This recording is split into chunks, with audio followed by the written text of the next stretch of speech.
My favorite Pokemon are the ones with rock-hard bulges.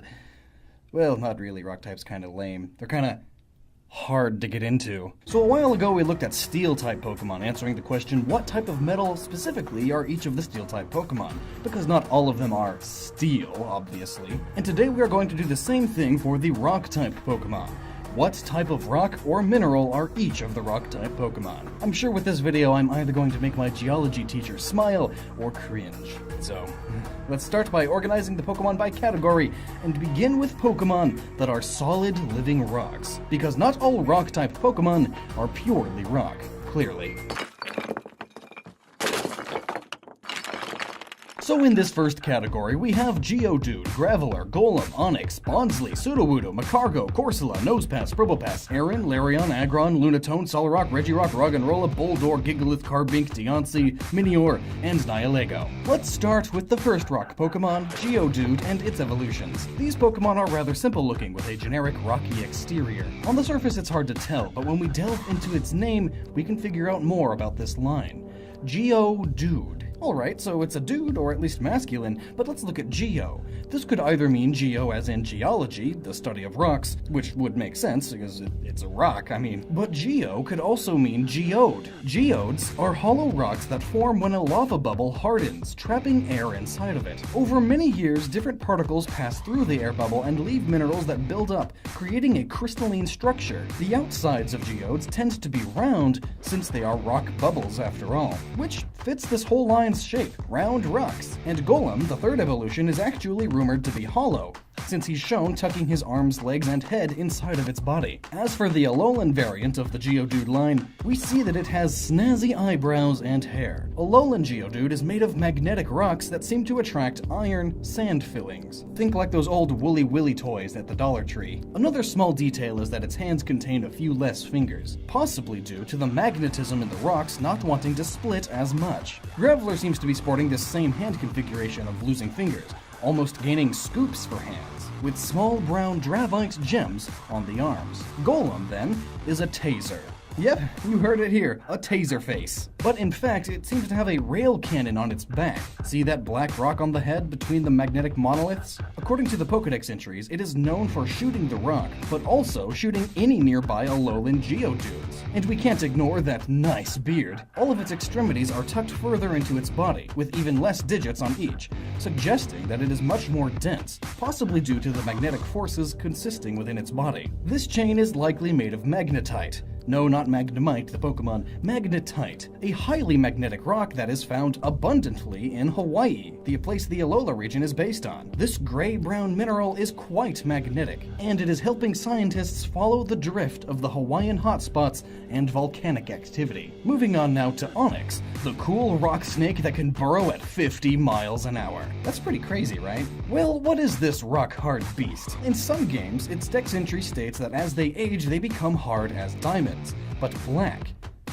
Black diamonds. Well, there is a mineral called carbonado, also known as black diamonds. Carbonado is an impure crystalline structure made of diamond, graphite, and amorphous carbon. This all adds up to being the hardest type of natural diamonds found. Due to the graphite, it has a very gray-black coloring. Very rarely are these diamonds found larger than a pea, unfortunately, so they are not used in many real-life applications. This is also apparent in Mega Steelix, where we see clear prisms shoot out of its body. It is possible that as Steelix ages, along with the internal pressure and heat due to the depths it is known to dig to, it slowly purifies this black diamond into the clear crystalline structures that explode out when it mega evolves. Moving on to Bonsly and Sudowoodo. Well, Bonsly is just a baby Sudowoodo, so what is a Sudowoodo? Well, it's just that. Pseudo-wood. Oh, or fake wood. Petrified wood, to be exact. What is petrified wood, you ask? Well, petrified wood is any wood that has gone through the permineralization process. Permineralization occurs when an object like wood or bone is buried deep under the layers of sediment. Groundwater then flows through the porous material, leaving behind minerals inside of the cells of the object. This process essentially leaves behind an internal cast of the object. This rock is made of multiple minerals, but can be categorized into three large groups: silicate, coal, and sulfur iron. Sudowoodo is most likely a silicate-like quartz, with other minerals such as copper in the false leaves to create the green color we see. The yellow spots on it may also indicate high levels of manganese oxide in the groundwater. Macargo is the evolved form of slugma, and it takes on the appearance of a snail and seems to be made of cooling magma. The technical definition of magma states that it is molten rock under the Earth's crust. Once it reaches the outside, it is considered lava. But lava cargo doesn't sound as cool. Now the question is, what is magma made of really? And why is Macargo rock type and Magmar, the other magma Pokemon, not? Well, it's simple. Macargo is cooling off. Though still brittle, its shell is solid.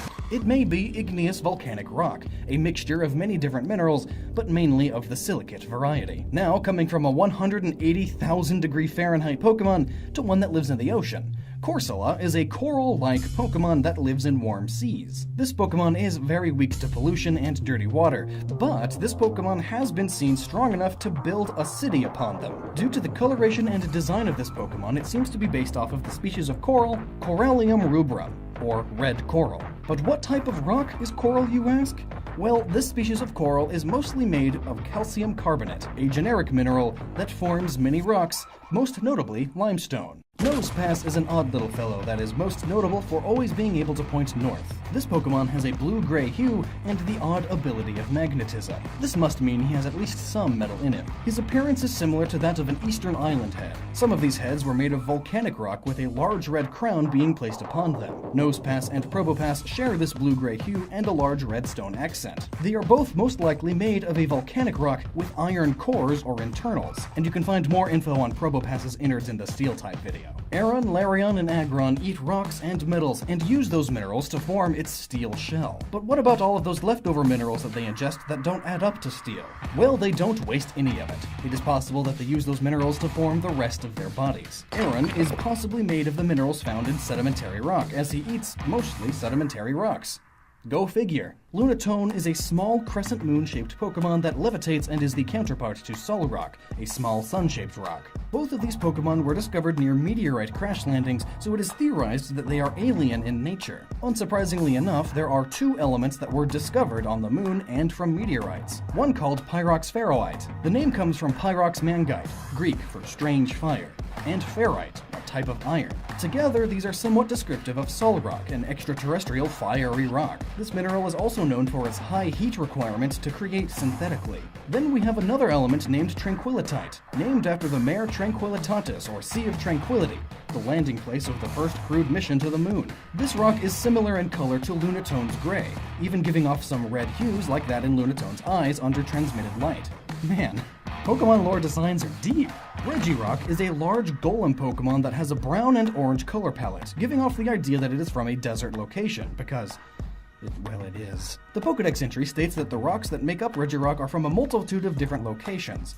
This is due to the fact that when damaged in battle, it will replace the rocks with whatever is laying around. This information makes it hard to pick what rock it is exactly, but whatever they are definitely sedimentary rocks easily found on the surface. The orange rock leads me to believe that it is possibly sandstone with ferric oxide, found normally in arid desert-like regions. Next up is Roggenrola, Boldore, and Gigalith. This line is similar to the Geodude line, with the second evolution at level 25, and the third only after trading. Roggenrola is a small rock with a lone hexagonal ear in the center of its face. It is said to be as strong as steel due to the compression of being so deep in the ground. Roggenrola is some type of geode with a crack due to the internals being hollow to form an ear. Boldore and Gigalith then seem to be geodes that have fully filled or are expanding out of the hard rocky outside to create large crystalline structures. Based off of the coloration of the crystals, it is most likely due to it containing hydrated iron oxide. Carbink is a small floating rock with small blue crystals protruding from multiple parts of its body.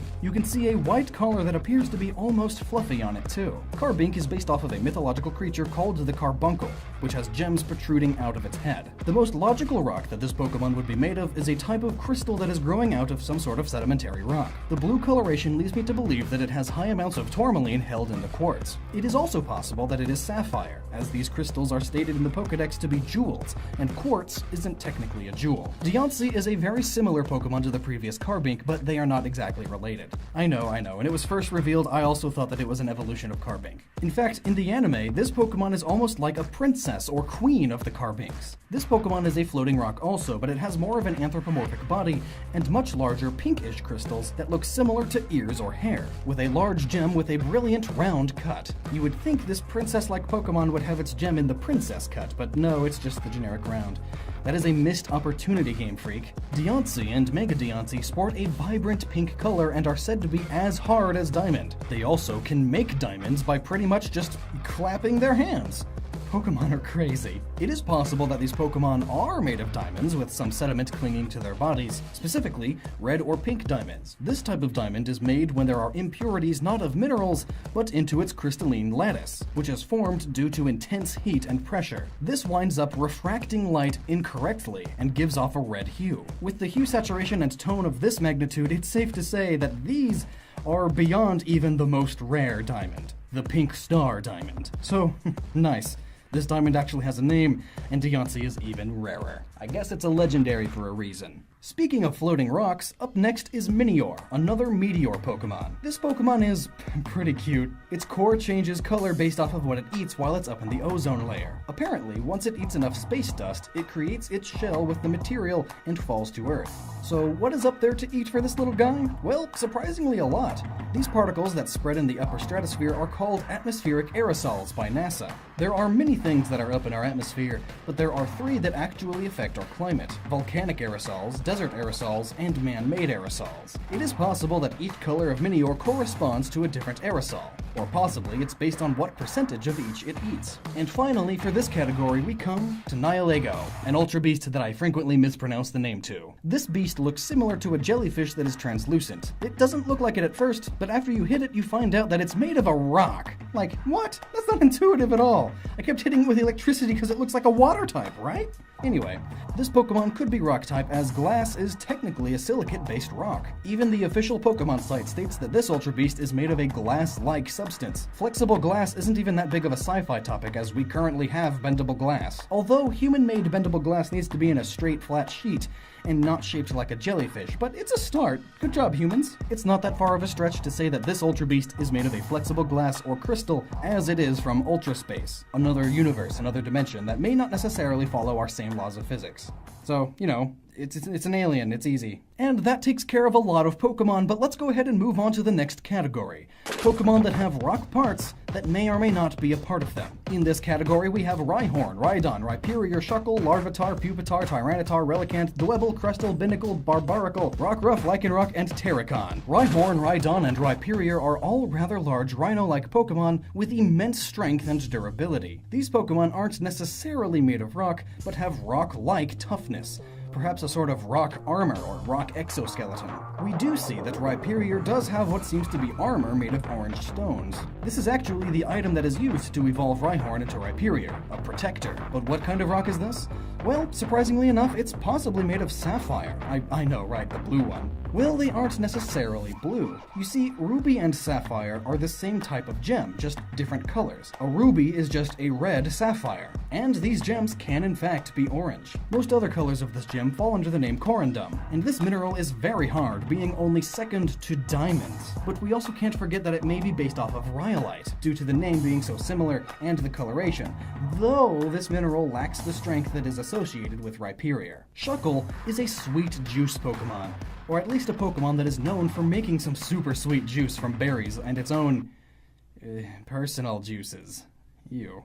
Well, we can see how this isn't a rock Pokemon, but more or less it's a small worm in a rock shell. It is said that the digestive juices of this Pokemon are able to dissolve rock, so this shell must be quite strong or made of a crystalline structure so that it's not as dissolvable. It could be that it is made of quartz, or the Shuckle just makes sure not to get any more juice on its shell that would otherwise just be a very holy sedimentary rock. And not the spiritually kind of holy. Now on to a popular one. Larvitar, Pupitar, and the mighty Tyranitar are Pokemon capable of taking down mountains in a single punch. Gosh, and we let 10-year-olds play with them. Bet you never heard that joke before. All of these Pokemon are at home in the mountains. With their rock-like hides, normal attacks don't seem to bother them, so they are always looking for a good fight. They may get the rock typing from how they evolve, as not all Pokemon are typed due to what they are, but how they are. Pokedex entries state that Larvitar is born deep under the ground, and it must eat its way to the surface before it is able to grow. Some even state that it must eat a large mountain before it can grow. So at this point, Larvitar seems more like it would be ground-type than rock at this point, but Then we get to Pupitar. This gray-blue Pokemon has a hard shell. After all, its name is the hard shell Pokemon. It is assumed that this shell is formed by all of the rocks and ground that Larvitar eats, so its shell is likely a large mix of mostly bedrock and lithified rocks. And now we get to Tyranitar, the armor Pokemon. This Pokemon may only be as tough as rock, or the silverish lining on his stomach could be the leftover Pupitar armor. Other than that and its diet, there isn't much really to suggest that it is rock. Relicanth is an ancient fish that I like for no good reason. I just love it. This old-as-rock fish is quite armored,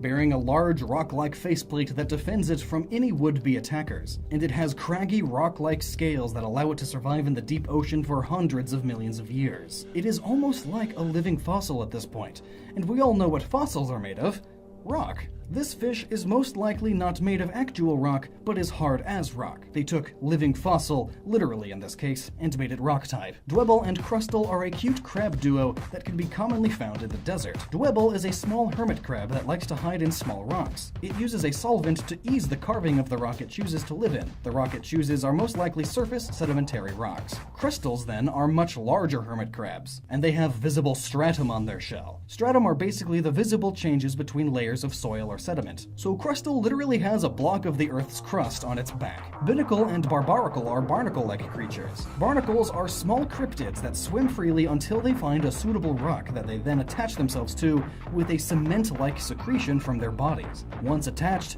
they do not detach unless they are scraped off, which is very difficult to do, if you could imagine. It's literally scraping concrete. Binacle and Barbaracle have similarities in design with the Nauplius larva of a barnacle with frontolateral horns. They are not so much rock themselves, but are attached to seafloor rocks, which is made primarily of mafic rock. Not a specific rock, but rather a group of rocks that all share traits with what appears to be what Binacle uses as a base. Rockruff and Lycanroc are canines, and being from Alola, they are possibly based on the now extinct Hawaiian poi dog, known for their love of digging in the ground, and would be given collars made of shells and beach-smoothed rocks. Now, apart from the name, it may be difficult to see why this fluffy little doggo is rock-type. The spikes around its collar and the dark spots in its mane are actually protruding rocks. And this becomes more apparent when it evolves into Lycanroc, where we can more obviously see the spikes with the rocky tip on its mane. Again, these Pokemon may not actually be rock, but it could be that they have dried mud in their mane, perhaps super mud to the point of being rock. Similar to how real-life animals use mud to regulate their body temperature, these Pokemon may use mud to ward off small insects, or even just to deter predators from attacking vital spots. These wolves are similar in appearance to the Hokkaido wolf. Known for living in the mountains, this wolf went extinct in the 1800s when Japan introduced bait used to kill off their livestock predators. And that mountain similarity may be why they're rock type too.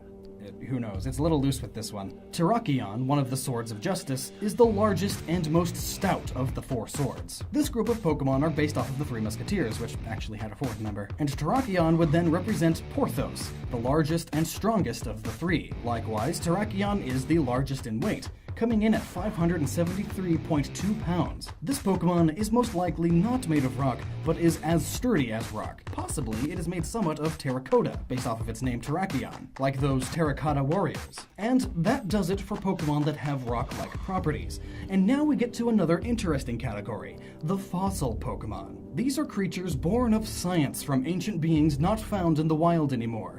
Think Jurassic Park. It is theorized that these Pokemon are not fully rock-type, but rather are rock-types because of the process of being brought to life after being a fossil. Let's get a list of the fossil Pokemon. Here we have Ammonite, Amistar, Kabuto, Kabutops, Aerodactyl, Cradily, Lileep, Anorith, Armaldo, Granados, Rampardos, Shieldon, Bastodon, Tortuga, Caracosta, Archon, Archeops, Tyrant, Tyrantum, Amora, and Aurorus. The only pure rock-type Pokemon here are Granados and Rampardos, and both of them are just numbskulls. It is likely that they are rock-type just because they have bones and heads as hard as rocks. And as I mentioned, there are quite a few theories as to why all the fossil Pokemon are rock-type even when they should be typed differently. Some Pokemon like Ammonite, Amistar, Anorith, Armaldo, Tortuga, Caracosta, Kabuto, and Kabutops are said to have rock-hard shells, so it's very possible that they are rock-type due to these traits. and those ones would be easy. But Craydilly, Lilip, Archon, Archeops, Tyrant, Amora, and Aurorus don't exactly show characteristics of rock. I mean, Shieldon and Bastodon do. They are very defensive, so again, hard as rock, but Craydilly and Lilip are basically plants or sea anemones. Though looking at them, they may have a few barnacle traits with a hard outer shell, hence the rock typing. But then, Archon and Archeops look loosely based on raptors. Even the Pokedex entries state that they run much faster than they can fly and almost hop across the ground. There's nothing rocky about them. Tyrunt and Tyrantum are both large T-Rex styled Pokemon with craggy rock-like scales, I guess? So there's that. They are rock-like, thus rock-type. Amora and Aurorus look like Amargasaurus, the sail-necked dinosaurs, and they are smooth-skinned. Nothing makes them look rocky-like at all. Icy maybe, hence the ice type, but not rocky. But now we get to Aerodactyl and Mega Aerodactyl. This flying Pokemon again looks nothing like a rock. Yet when it Mega evolves, it grows large rocky spikes and gets a sick goatee. Check it. Nice. However, while you could say it's the fossils being rocks are now spiking out, this one doesn't come from a fossil like the others. It comes from an old piece of amber with what looks to be like a small insect on the inside. I can guess this is similar to what happened with Jurassic Park, where there was a mosquito that had blood from a dinosaur trapped in amber. But that means that Aerodactyl's hide had to be soft enough for this mosquito to pierce it and draw blood. That's not a very rock-like trait. So what are these fossil Pokemon? Are they rocks? Or are they only rocks because of the fossilization process? And then how does Aerodactyl mess with all that? Like what? There are a few theories that I have got cooked up about that, but that is for another video. A sort of continuation video of this discussion, so I hope to see you there. So subscribe to find out when that one gets posted, and until then, please remember to never stop using your noggin. And also, here are some other great videos. And here are some awesome Pokemon t-shirts that you can get to support this channel. Stay hard, everyone. I meant like a rock. I don't... It's hard to make analogies for this. My favorite Pokemon are the ones with rock-hard bulges. Well, not really. Rock type's kind of lame. They're kind of hard to get into. So a while ago we looked at Steel-type Pokemon, answering the question, what type of metal specifically are each of the Steel-type Pokemon? Because not all of them are steel, obviously. And today we are going to do the same thing for the Rock-type Pokemon. What type of rock or mineral are each of the rock-type Pokemon? I'm sure with this video I'm either going to make my geology teacher smile or cringe. So, let's start by organizing the Pokemon by category, and begin with Pokemon that are solid living rocks. Because not all rock-type Pokemon are purely rock, clearly. Form when a lava bubble hardens, trapping air inside of it. Over many years, different particles pass through the air bubble and leave minerals that build up, creating a crystalline structure. The outsides of geodes tend to be round, since they are rock bubbles after all, which fits this whole line's shape, round rocks. And Golem, the third evolution, is actually rumored to be hollow, since he's shown tucking his arms, legs, and head inside of its body. As for the Alolan variant of the Geodude line, we see that it has snazzy eyebrows and hair. Alolan Geodude is made of magnetic rocks that seem to attract iron sand fillings. Think like those old Woolly Willy toys at the Dollar Tree. Another small detail is that its hands contain a few less fingers, possibly due to the magnetism in the rocks not wanting. So in this first category, we have Geodude, Graveler, Golem, Onix, Bonsly, Sudowoodo, Macargo, Corsola, Nosepass, Probopass, Arent, Larion, Aggron, Lunatone, Solrock, Regirock, Roggenrola, Boldore, Gigalith, Carbink, Deontay, Minior, and Nihilego. Let's start with the first rock Pokemon, Geodude, and its evolutions. These Pokemon are rather simple looking with a generic rocky exterior. On the surface it's hard to tell, but when we delve into its name, we can figure out more about this line. Geodude. Alright, so it's a dude, or at least masculine, but let's look at Geo. This could either mean Geo as in geology, the study of rocks, which would make sense, because it's a rock, but Geo could also mean geode. Geodes are hollow rocks that fit tight, a highly magnetic rock that is found abundantly in Hawaii, the place the Alola region is based on. This gray-brown mineral is quite magnetic, and it is helping scientists follow the drift of the Hawaiian hotspots and volcanic activity. Moving on now to Onix, the cool rock snake that can burrow at 50 miles an hour. That's pretty crazy, right? Well, what is this rock-hard beast? In some games, its dex entry states that as they age, they become hard as diamonds, but black. Black diamonds. Well, there is a mineral called Carbonado. also known as black diamonds. Carbonado is an impure crystalline structure made of diamond, graphite, and amorphous carbon. This all adds up to being the hardest to split as much. Graveler seems to be sporting this same hand configuration of losing fingers, almost gaining scoops for hands, with small brown dravite gems on the arms. Golem, then, is a taser.